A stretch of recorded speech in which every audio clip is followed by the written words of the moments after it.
Llegamos a la segunda parte de la sesión. Bueno, primero tenemos al profesor Alonso Montero, que es el que conocía a Paco antes que todos nosotros, que tiene más largo conocimiento de él.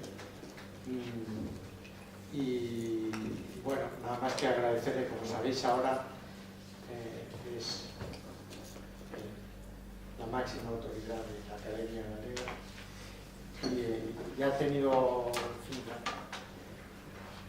el tiempo para dedicárnoslo toda la mañana y además con sumo gusto y de hecho es el inspirador de este y del primer homenaje que hubo con el profesor Ramos a Paco en Galicia, de modo que va a presentar una semblanza así más bien tal biográfica y ha recibido hoy un regalo inesperado, un texto de Paco sobre él que no conocía y que espero que lo disfrute. Bueno, Jesús, cuando quieras.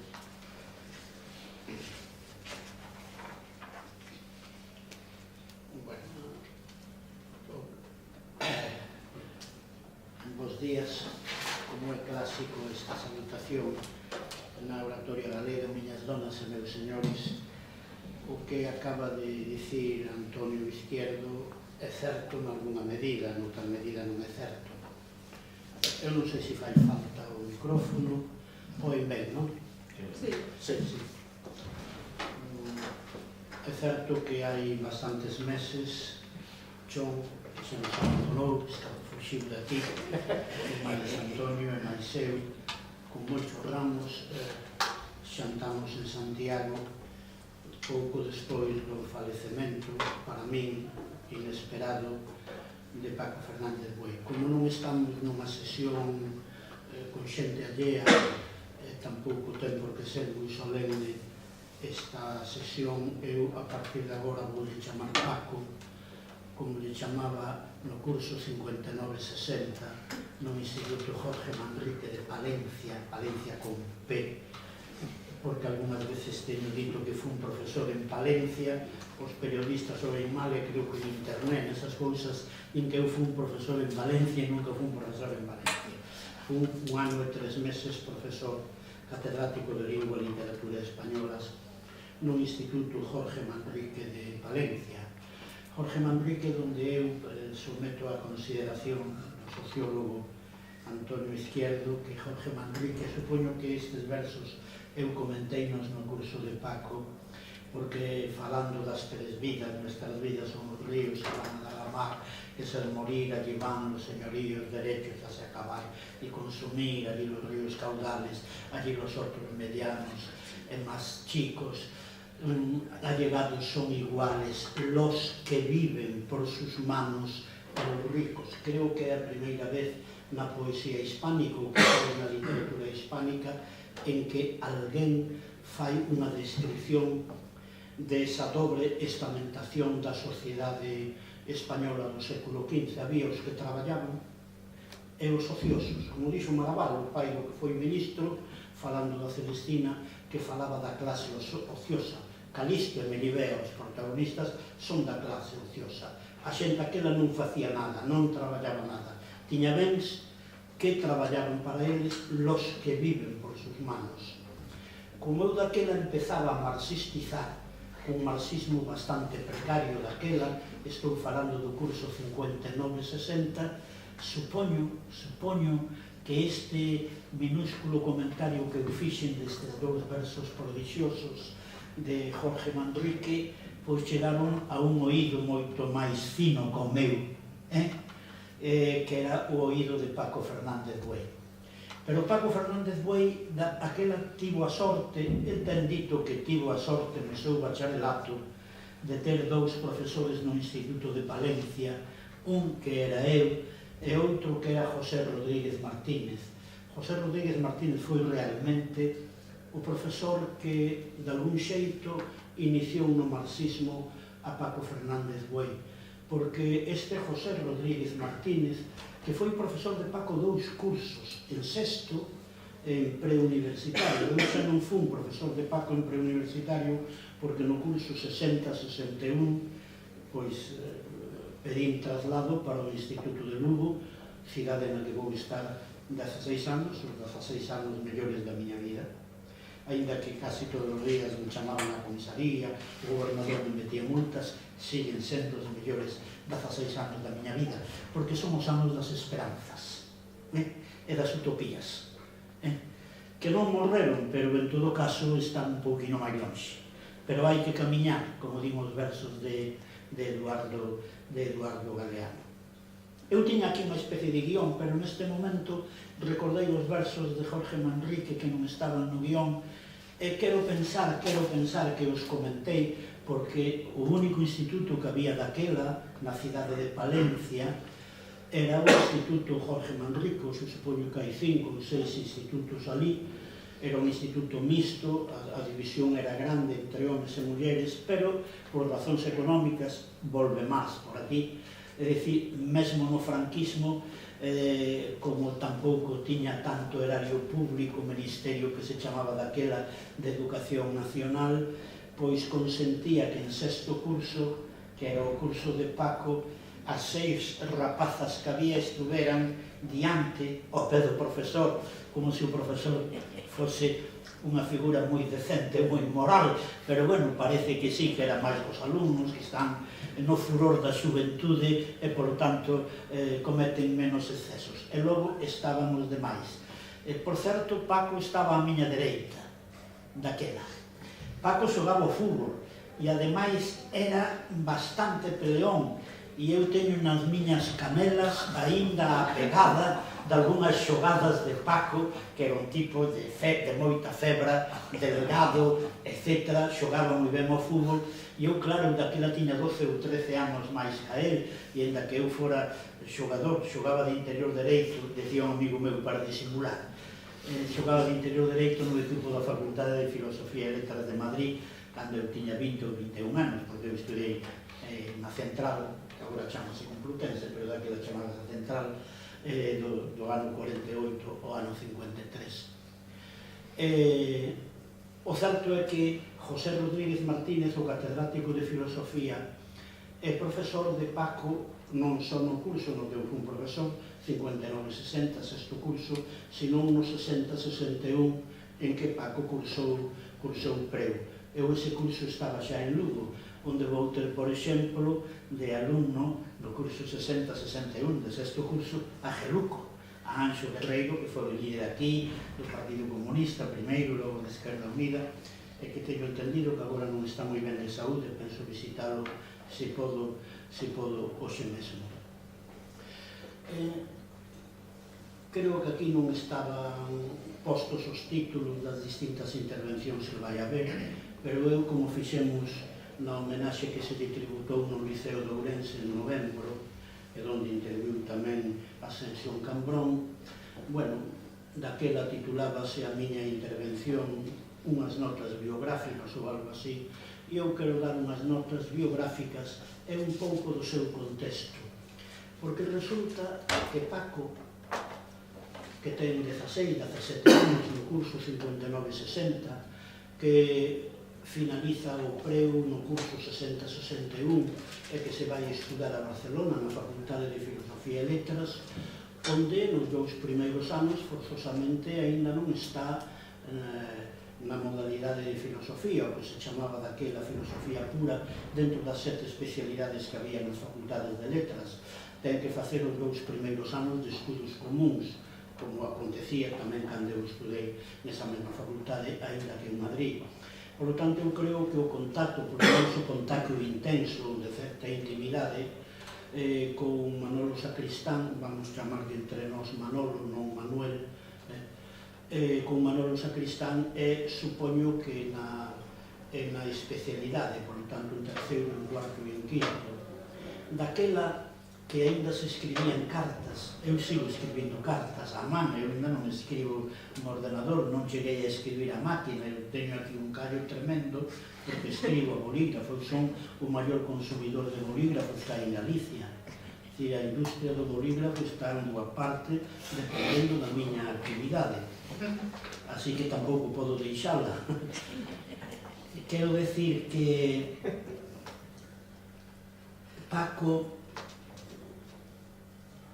é probablemente dos pioneiros en chegar nos primeiros anos da década dos 60 ao marxismo, e non só ao marxismo, sino a inscribirse no Partido Comunista, como ele estaba en Barcelona e no PSU, Partido Socialista Unificado de Cataluña, pero, bueno, para os efectos é como Partido Comunista de España. E é asombroso, tendo eu, creo que 13 anos máis que Paco, casi ingresamos no partido no mesmo ano, porque eu en Lugo vou ingresar no partido en maio do 62, casi sempre digo por presumir, porque un tamén vai contando a súa historia, que eu ingresei o 1 de maio, se cada non foi o 1 de maio, foi o 2 ou foi o 3, pero cuidado, en todo caso é despois das folgas, ou casi despois de abril e maio do 62.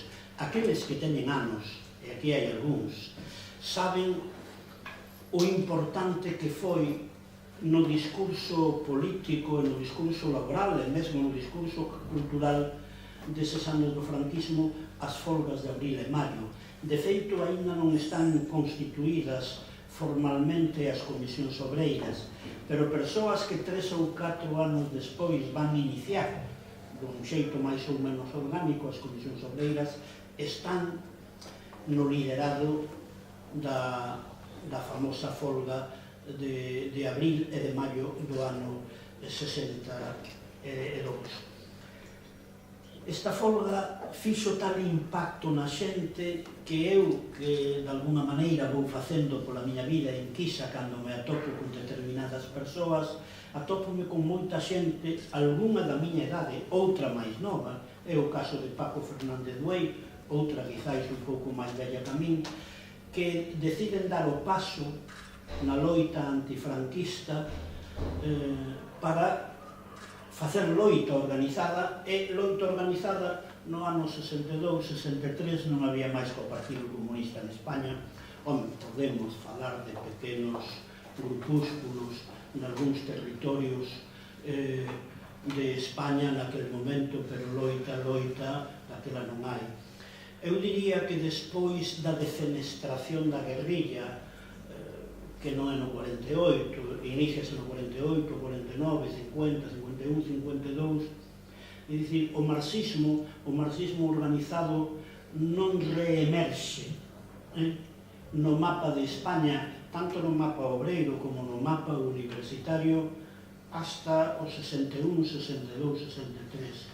Aquela folga dos mineiros de Asturias, que non chegou a estenderse a outras partes de España, un pouco en León, foi de tal xeito un aldabonazo na conciencia de xente que, como a min, bueno, tiña unha actitude antifranquista e unha actitude de esquerdas, máis ou menos, sempre dentro da confusión que pode ter unha persoa. Como a min, eu tiña 7 anos no momento da sublevación fascista.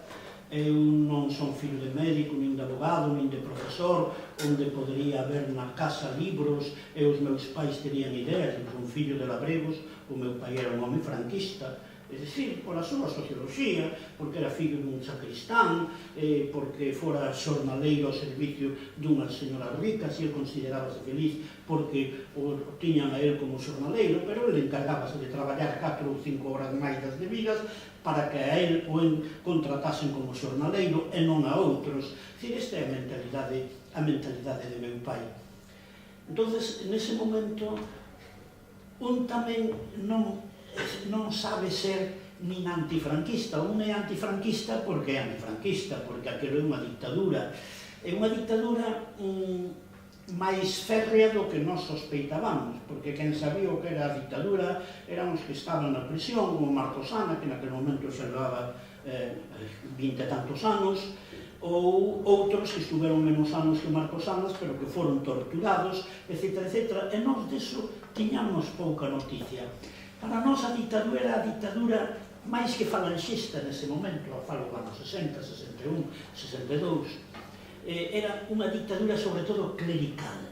Clerical porque o clero está aí, e porque sobre todo a ideoloxía clerical está nos libros de texto.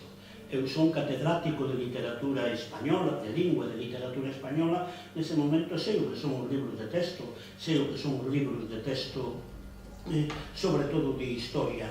E, por lo tanto, aquelo fedía tanto que unha persoa que non tivese perdido radicalmente a sensibilidade, por forza tiña que repoñerse a aquel esquema clerical.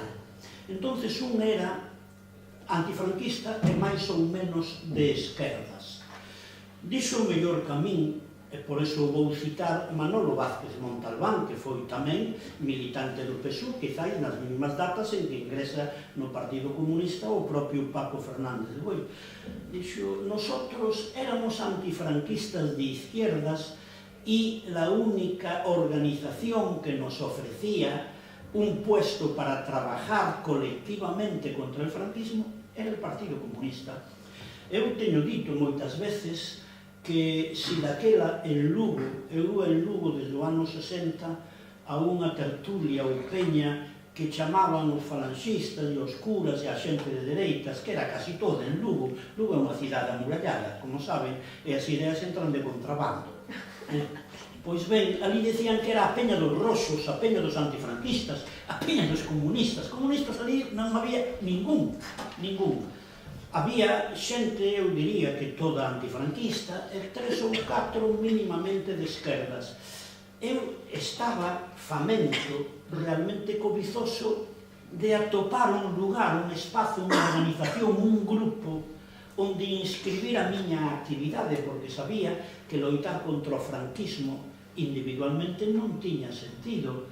Eu quería que chegara a min un periódico que me informase, eu quería falar con xente que me interpretase as mensaxes da Pirenaica, da Radio España Independente, mesmo para eso, xa non digo para organizar manifestacións, que daquelo era non utópico, daquelo era inimaginable no Lugo de 1962.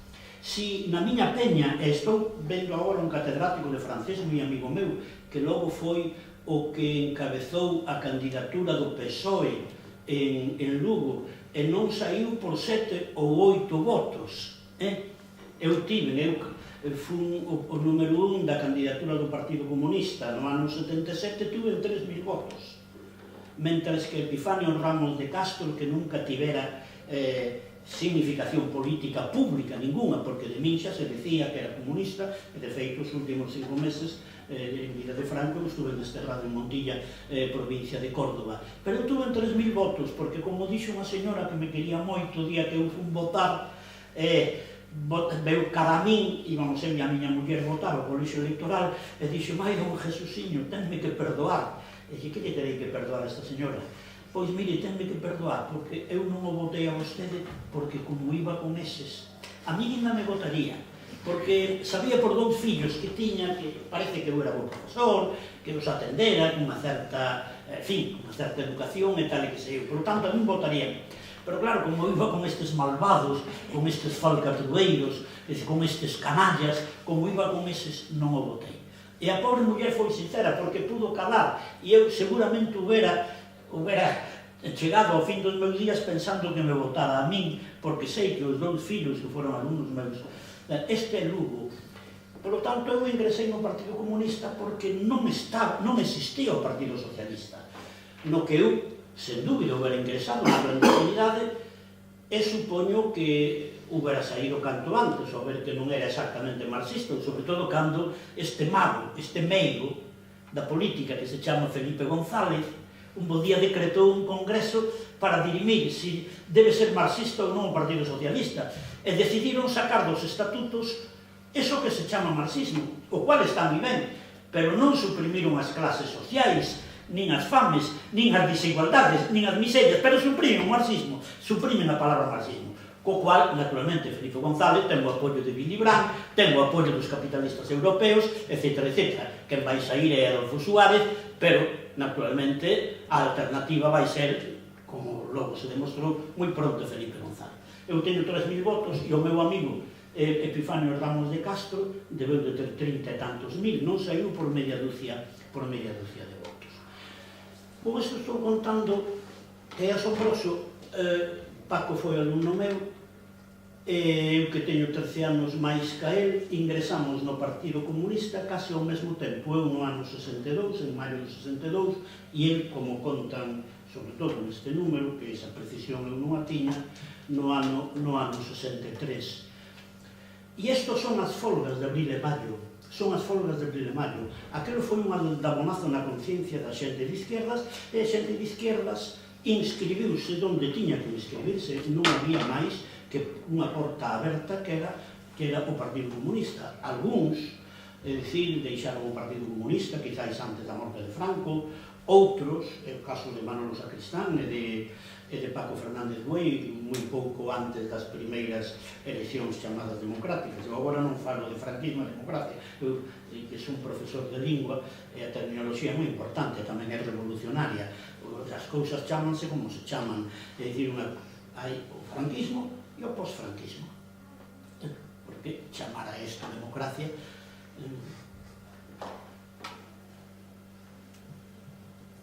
En todo caso, como en entrevistas que teño lido de Paco Fernández Buey ou sobre Paco Fernández Buey, ou mesmo en algún dos artigos que aparecen neste número monográfico na súa homenaxe, pois ás veces falase de que houbo dous profesores que, bueno, nunha idade en que un rapaz novo aínda é susceptible de ser orientado nun determinado sentido, e que os que exercemos bastante influencia sobre ele foi José Rodríguez Martínez e máis eu.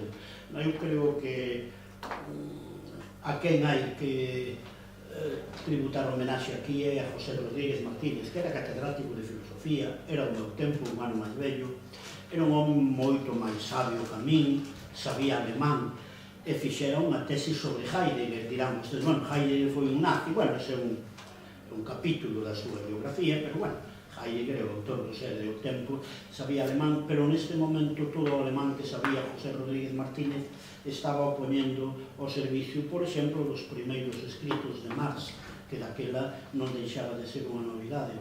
Eu creo que daquela cabezas marxistas superiores a José Rodríguez Martínez podía habelas. Unha delas, evidentemente, Manolo Sacristán, pero eu creo que moi pouco máis. O lamentable, por parte de José Rodríguez Martínez, é que non escribiu.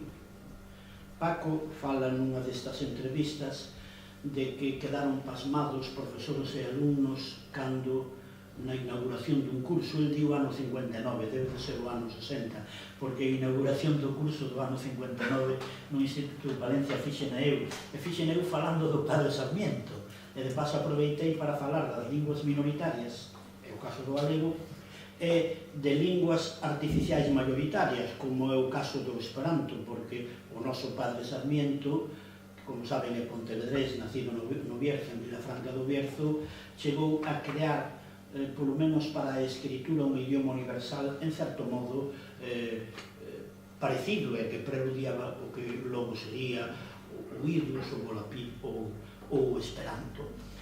Si, Rodríguez Martínez, que ademais era bastante inocente, debeu de facer unha conferencia bastante sincera, e debeu de citar a Marx máis dunha vez, que para o ano 60 en Palencia era moito.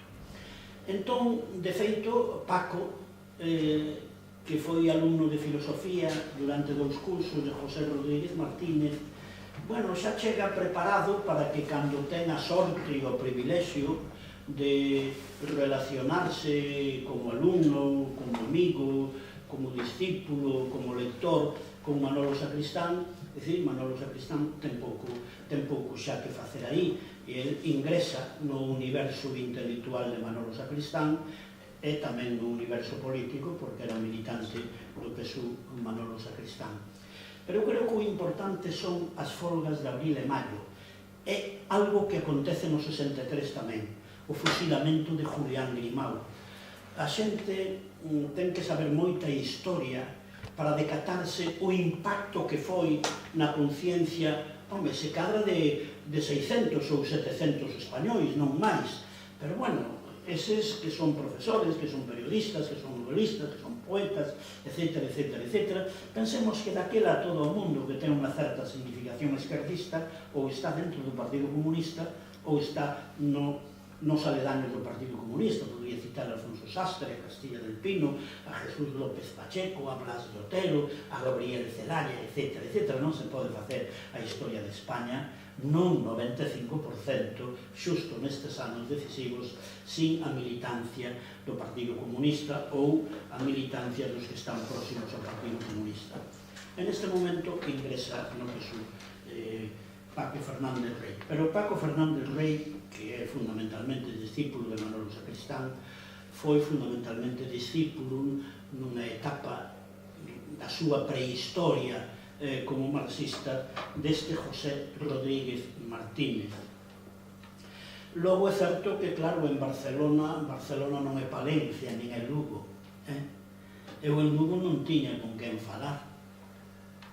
É que non tiña con quen falar. Cando eu ingreso no Partido Comunista non hai ningún profesor que sexa militante do Partido Comunista, nin hai ninguén que milite no Partido Socialista, porque o Partido Socialista non existe en Lugo, nin en Ourense, nin na Coruña, nin en ninguna parte. Paco Vázquez virá moito despois, se é que é socialista.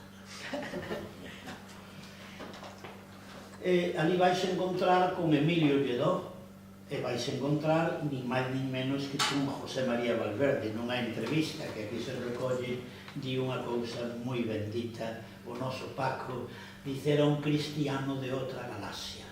Claro, era un cristiano de outra galaxia. E como aquí hai algunhas persoas que son novas, eu fundamentalmente aproveito as miñas disertacións para dirixirme aos novos, porque os vellos xa saben máis que a min, polo tanto, quedaban excusados de viren hoxe aquí a este acto. José María Valverde, cando no ano 65 se produce aquela gran manifestación na cidade universitaria de Madrid, que a encabezan, que é unha maneira de falar, Tierno Galván. Tierno Galván non a encabeza, Tierno Galván acaba de chegar de Salamanca, porque ele era catedrático en Salamanca, e únese máis ou menos á manifestación, pero seguramente físicamente non a lidera. Pero está García Calvo, que acaba de morrer, catedrático de Filoloxía Latina, e está o noso paisano Santiago Montero Díaz, que naceu en Ferrol de Pablo Iglesias. A min leváronme á comisaría en Barcelona no ano 72 por decir diante da policía dos grises Ferrol de Pablo Iglesias, hasta que de pronto dixen Ferrol e nada máis, pero nunca Ferrol del Caudillo. Pois Santiago Montero Díaz, que foi destituído de emprego e soldo durante 2 anos, como Aguilar Navarro, que era catedrático de Dereito, pero foron destituídos Pervitan, Aranguren, catedrático de Ética, Tierno Galván, catedrático de Dereito Político na Universidade de Salamanca, catedrático de Filoloxía Latina, García Calvo. E para que se vexa, estamos no ano 65, como funciona a intelectualidade español, e moi concretamente a intelectualidade universitaria. Ninguén levantou un dedo por estes 5 eminentes catedráticos, só Valverde, que era un cristiano de outra galaxia. E Valverde di que renuncia á súa cátedra porque el non pode vivir nun mundo tan fedorento, porque o mapa universitario daquela fedía que alcatreaba, huele que apesta, traduzco. Ainda que ti és fillo dun home de Porriño. O pai de Paco Fernández Güell era de Porriño. E teñen un monte, ademais, en Cans, que é moi importante, onde se celebra todos os anos ese festival. Non sei se sabías que tenéis un monte allí. Sí. Bueno, pues, tendrán que quitar tal festival de Cans. Sí, me dijo tu padre que le daban 30 euros por él o algo así, y que prefería dárselo al partido o a los cineastas. Sí. Pois...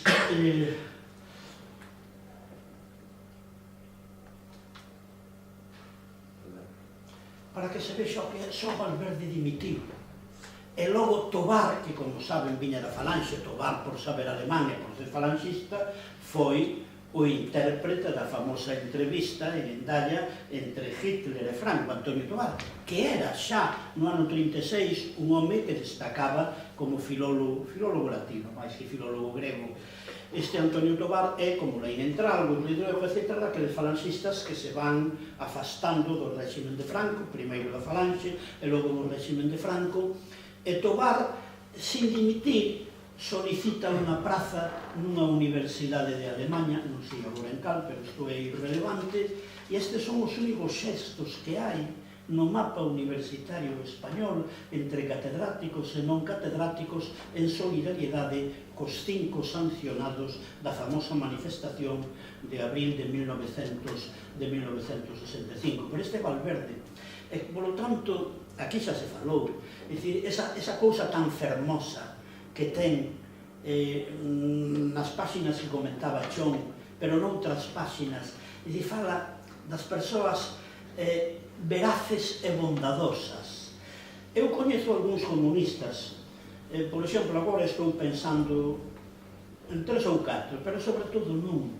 Eu creo que son persoas que, polo que sexa, naceron veraces e bondadosas, ou polo menos parece que son máis bondadosas e veraces que a nós. E un bo día atópanse co comunismo. E como dicía un famoso actor comunista, dixo, el comunismo me hizo persona. Claro, porque o comunismo, evidentemente hai militantes comunistas que son atroces, eso está claro, e dirixentes comunistas terribles, non vou citar ningún que empece por ese líquido, deixemos eso. Sí.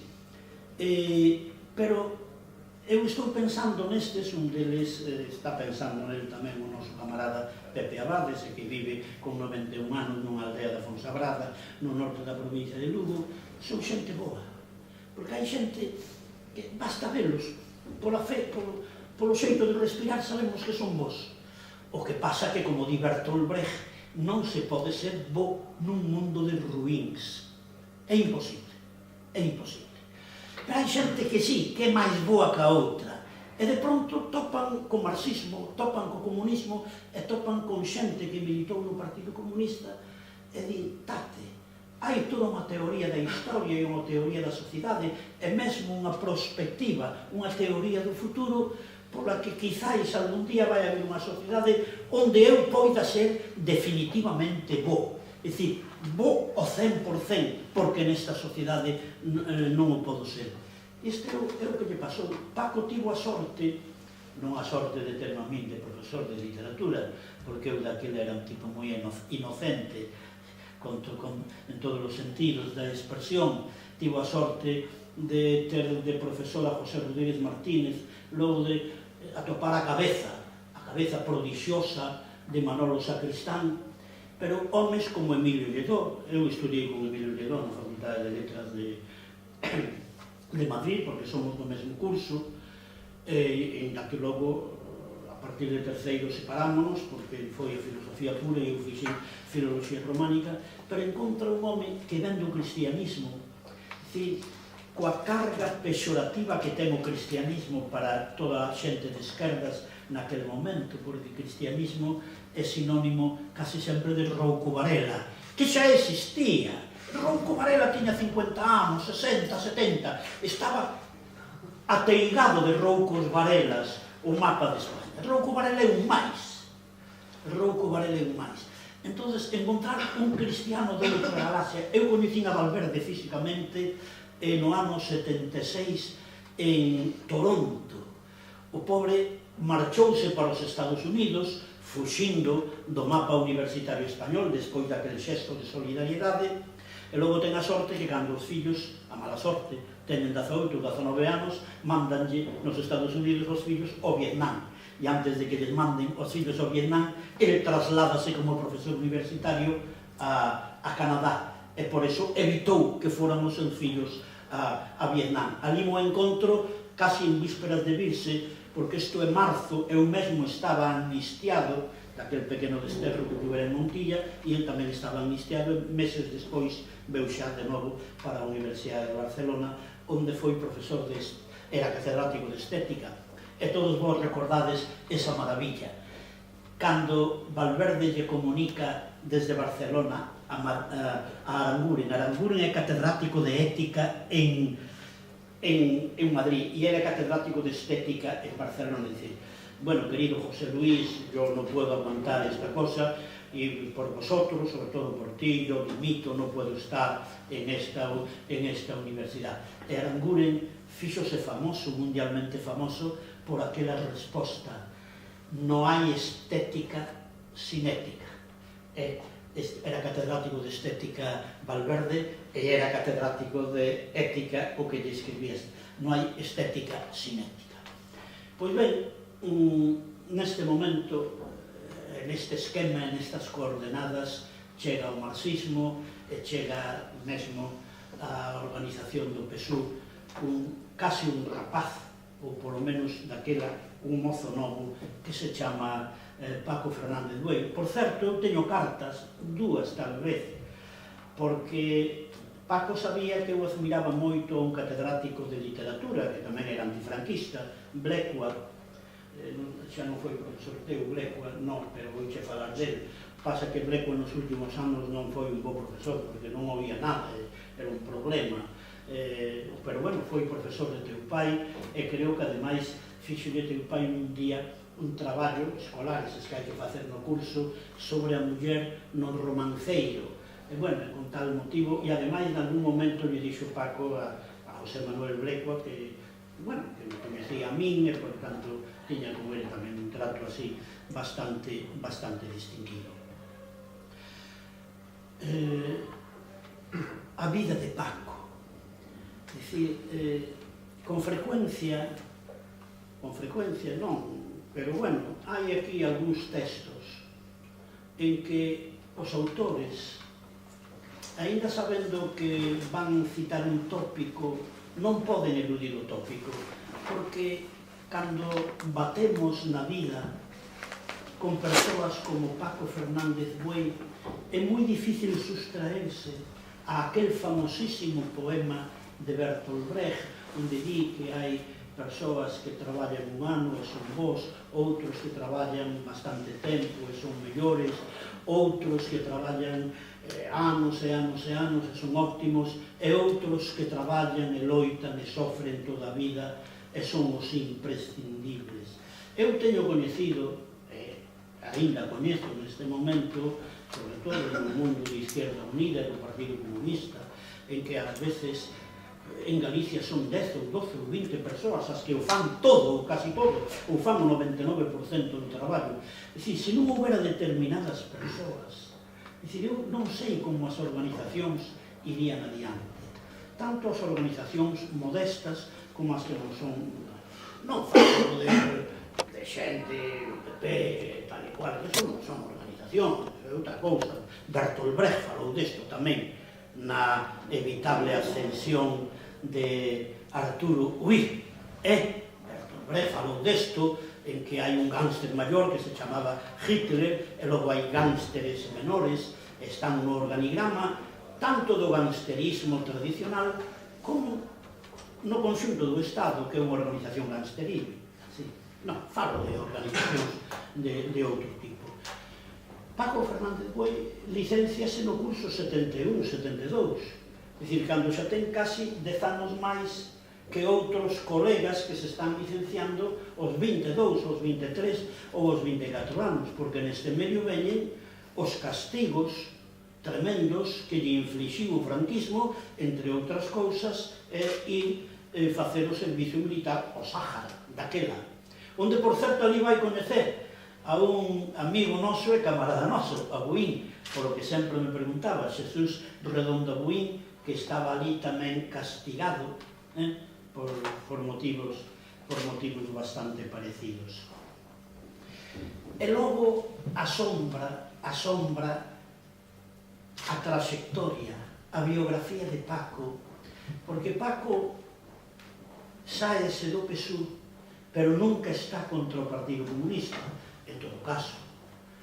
Paco, que sempre está no marxismo, e no marxismo evidentemente cos matices fondos que o marxismo ten que ter a partir de Manolo Sacristán e de Julia Aydinolfi, a súa muller, é dicir, que ten que ver co pacifismo, que ten que ver co ecologismo, que ten que ver con cousas que o marxismo clásico, o marxismo do XIX, mesmo dos xenios, o de Marx ou de Rosa Luxemburgo, non incorporara debidamente porque as sociedades eran outras cousas.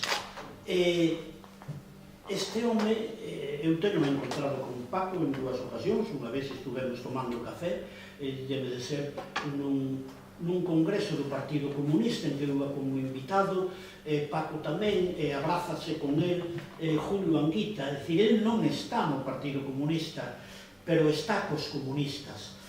Tan está cos comunistas que cando hai que discrepar dos comunistas, xusto porque un é comunista, hai que discrepar dos comunistas. Pero non é un renegado, non é un vendido, non é un Sánchez Dragó. Cuidado con Sánchez Dragó, porque Sánchez Dragó é un dos 5 ou 6 grandes protagonistas do primeiro capítulo importante que se protagoniza na universidade e no mapa intelectual no franquismo, no ano 56. E eu recomendo vos a todos a lectura dun libro de Santos Juliá que acaba de sair hai un mes ou dous, que se titula Camarada Javier Pradera. Javier Pradera, que está nesa rebelión con Sánchez Dragó, con Enrique Mújica, que é moi importante nos inicios do comunismo organizado na universidade, bueno, e no mapa intelectual.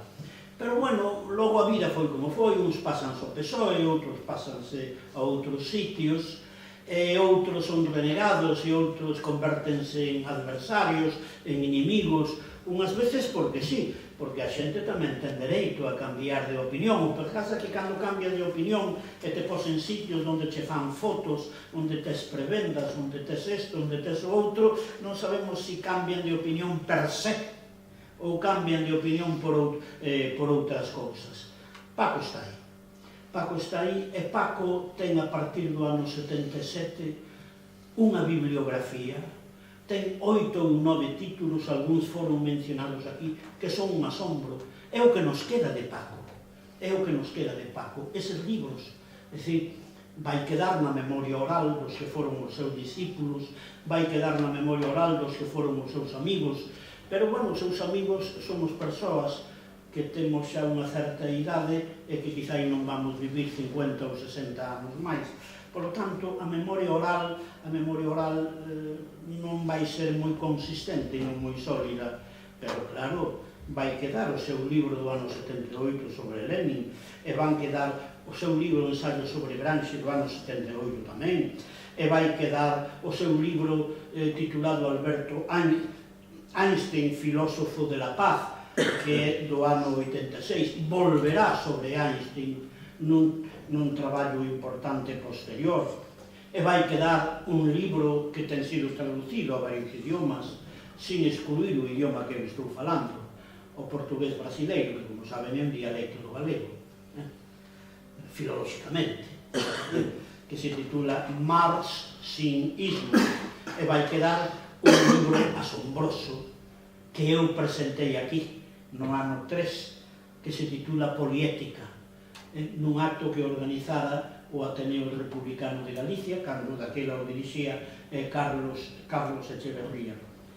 Só estes títulos que acabo de citar, e non digamos o que acaba de glosar Chon na súa estupenda ponencia, é dicir, falan dun intelectual primeiro que sigue nos vellos compromisos, que sigue matizando os seus compromisos e que, en todo caso, nunca está contra os que foron os seus camaradas e seguen sendo os seus camaradas.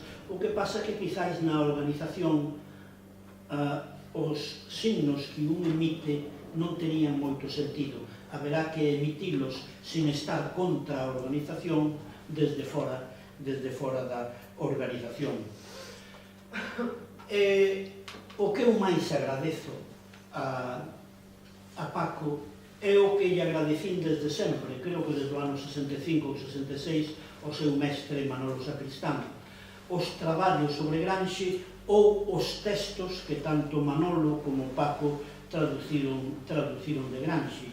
Porque Gramsci, e isto explicou moi ben, Paco Gramsci é hoxe o noso gran pensador, porque hai outros pensadores que mesmo merecen o marbete de clásicos do marxismo que non teñen a actualidade, non teñen a viveza, non teñen o sentido crítico que tivo Gramsci, porque Gramsci foi, quizáis, o primeiro en percibir todo o que había de espúreo, todo o que había de deturpado na construción da Unión Soviética. Na construción da Unión Soviética, polo menos a partir da morte de Lenin. E iso viu no el, bueno, desde a cadea, porque a vida de Gramsci, se a vida de Paco foi dura, a vida de Gramsci é unha das vidas máis duras. Non se comprende como na cadea el pode facer os cadernos da prisión e as cartas da prisión en que non hai unha liña, non hai unha palabra, non hai unha sílaba, non hai unha letra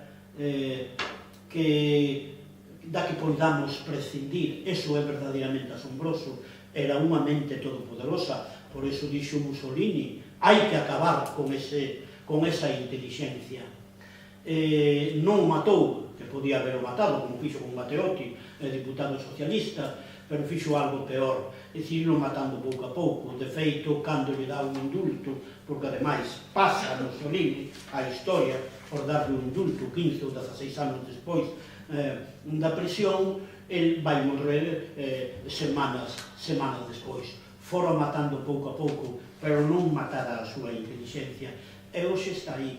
A Gramsci empezamos a coñecelo moito antes da morte de Franco. Aí están os estudos e as traducións de Manolo Sacristán, e logo, naturalmente, Paco decatouse que Gramsci estaba aí, e que xa morto Manolo, é dicir, que a bandeira de Gramsci quedaba nas súas mans, nas mans do filósofo italiano Gerratana, co que tivo moita relación.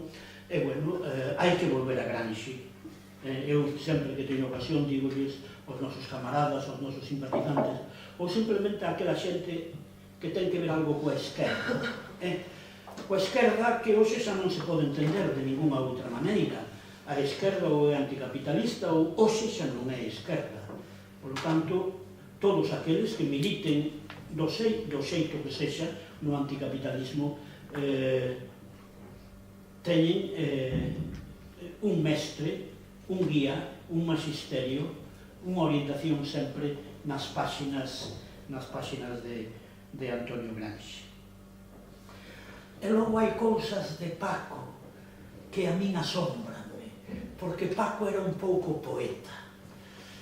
Bueno, poeta é un creador, o que significa poiesis en grego. Hai ese artigo que eu creo que se reproduciu en bastantes lugares, si Marx hubiera leído a Hölderlin. Este é un traballo estupendo, que habría que dedicarlle casi un simposium como este que acaban de organizar os nosos amigos da Coruña. E cando eu tive en ocasión, mesmo hoxe, vindo durante 2 horas e media de Vigo a Madrid no tren, repasei a bibliografía, vexo as voces que el escribiu para a Enciclopedia Salvat de Barcelona, que son esas voces, tamén Manolo Sacristán escribiu para moitas enciclopedias, que os profesores, en momentos en que están destituídos das súas cátedras, en momentos de economía difícil, escriben pro pane lucrando, pero escríbenas e quedan aí como pequenas monografías para sempre. Claro, ele escribe a voz Marcuse, escribe a voz Marx, pero a xente dice, é que fai Paco escribindo a voz Lucrecio. Bueno, Lucrecio, dá esa circunstancia, que é o autor daquel poema materialista, que se chama De Rerum Natura, a quen lle dedicou moitas horas de traballo García Calvo, que antes o citei. E na tese de Marx, a tese de Marx é unha tese inspirada fundamentalmente en Demócrito e en Lucrecio. Por lo tanto, Paco nunca perdía o tempo. Facía unha voz para gañar o pan pro pane lucrando, xa que falamos de Lucrecio, falemos tamén en latín, ou fagamos unha cita latina, pero tamén quedaba aí, porque o marxismo non se entende sin Lucrecio, e de feito a tese como estudante da Facultade de Filosofía de Marx, e unha tese en parte sobre o autor de Rerum Natura, que era Lucrecio.